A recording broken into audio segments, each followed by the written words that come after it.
You don't get to be irresponsible if you are wounded.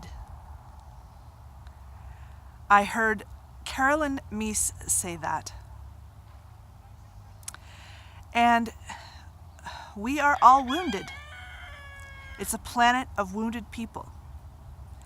And wounded people often think that they now have the right to wound others. And sometimes this is done innocently and ignorantly. We hurt so bad we can't even see beyond what might be the situation for someone else in our very situation that we're continuing to recreate.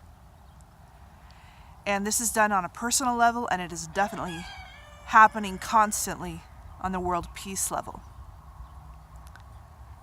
That if we are terrified or scared or just anything, that the answer is to wound back. And Carolyn Myss calls that being irresponsible. It is irresponsible to wound another human being. We can't afford to do that. We've been doing it for thousands of years. Let's try something else. Okay? And, something I've observed is that when you do feel hurt, when you are suffering in some way, for most people, you will go into any behavior or thought or point of view or behavior that will stop that suffering. And there's no morality in it. And I don't really like the word morality, but you don't, like if you're hungry, you're not worrying about whether or not you're going to steal something. You've just got to have that piece of bread, right? You can't even listen to that because you're so hungry, you just have to have that piece of bread. Of course, we could go the other way. Is it, why don't we have enough bread to share with anyone? But that's not what this is about. That's just an example of a suffering that would cause us to do something, to hurt someone else or to do something wrong. It's very easy to do that. You almost can't help yourself. So in order to do something right, even while you are suffering, takes a great deal of awareness and strength. You cannot do it weakly. There's no weak way to be good.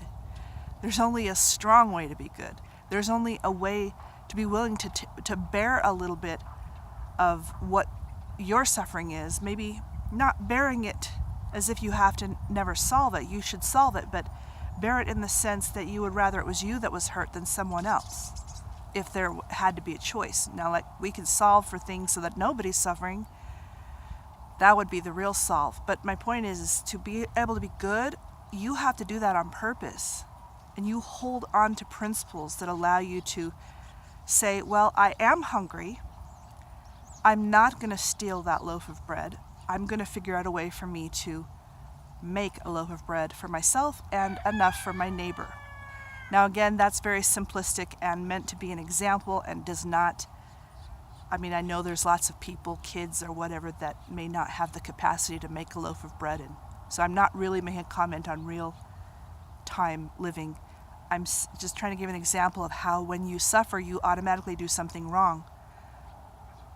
In my observation, this is just my observation of human nature, unless you, on purpose, very strongly intend to be responsible with other people and their souls and their spirits and their bodies, as Carolyn Myss suggests.